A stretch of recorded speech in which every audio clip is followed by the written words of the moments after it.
I don't think, Jennifer, people truly understand how powerful corporate media is and how they can push a narrative to get what they want. And if that means convincing people of basically accepting crumbs is the only thing you're deserving of in this society, it's amazing how many people will actually buy that and think, well, I guess it's all I'm worth, and that's that. So if you could talk about your perspective as a Black woman when it comes to corporate media and how they do control the narrative, how do you see that? Well, I think that it's extremely important to invest in Black media, to invest in independent media. Extremely, extremely important. And I also think that, generally, broadly speaking, the media has been contracting for years. The number of jobs lost in journalism in 2020, I think it was the most like in perhaps the last 5 years. And every year the job loss is staggering. And so if you go back to, I'm going to talk about this from the lens of race.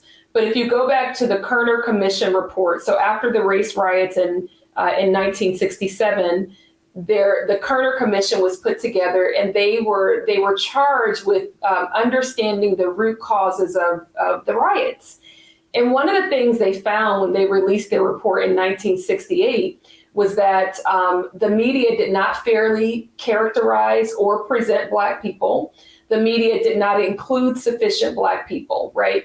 And so sometimes I think about that Kerner Commission report and those findings over 4 decades ago, 5 decades ago, right? And where we are today. And the media, there's still some representation on screen. There's not enough representation on screen, and there's certainly not enough behind.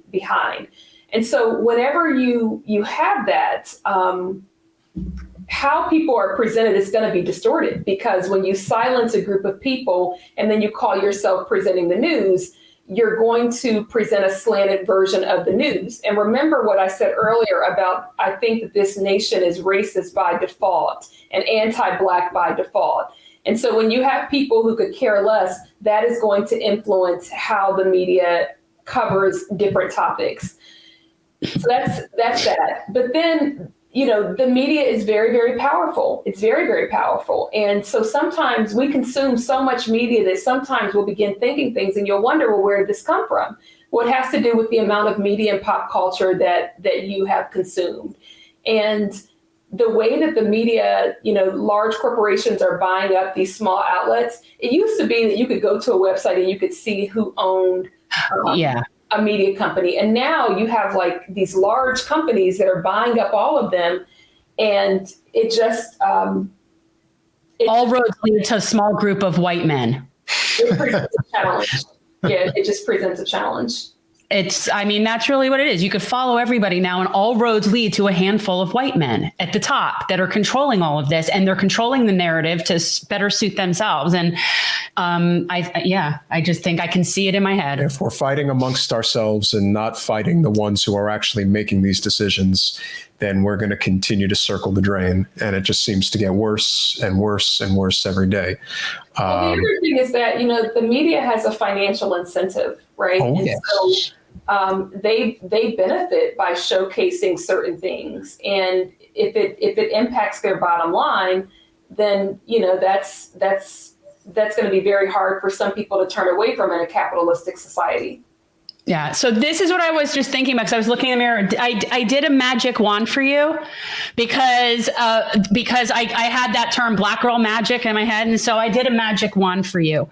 But I really dig that phrase. I think it's really cool, and I really get it. And I have been very fortunate over the past couple of years to be able to form some very good relationships and closer friendships with Black people. And I hadn't had that before. I really hadn't had that before. And there is definitely something about Black girl magic. I've seen it. I don't know exactly what is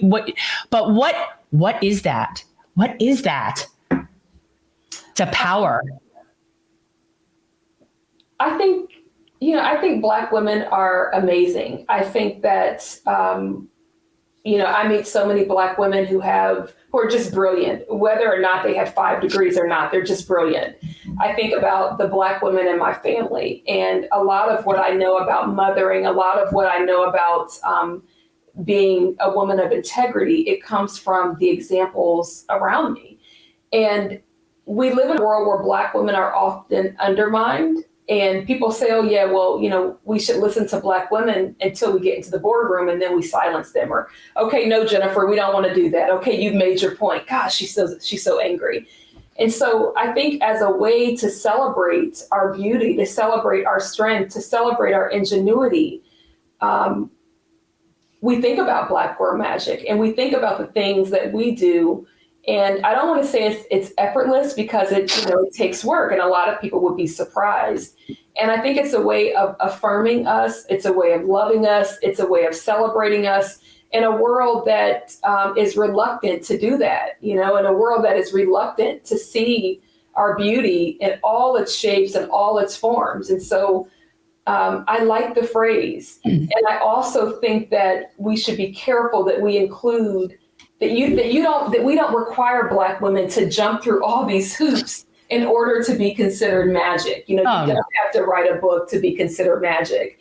I think that we have to be careful, and that's what I tell myself, to just see the beauty and the wisdom in directly impacted people, in ordinary Black women who are doing their best to survive in a nation and in many workplaces that are not set up for our success. Thanks for watching. If you want to support our mission to transform politics into service, please like this video, subscribe, follow us on social media, and consider joining our Patreon, where you'll get early access to our interviews as well as other exclusive content. Links are in the description. Peace out.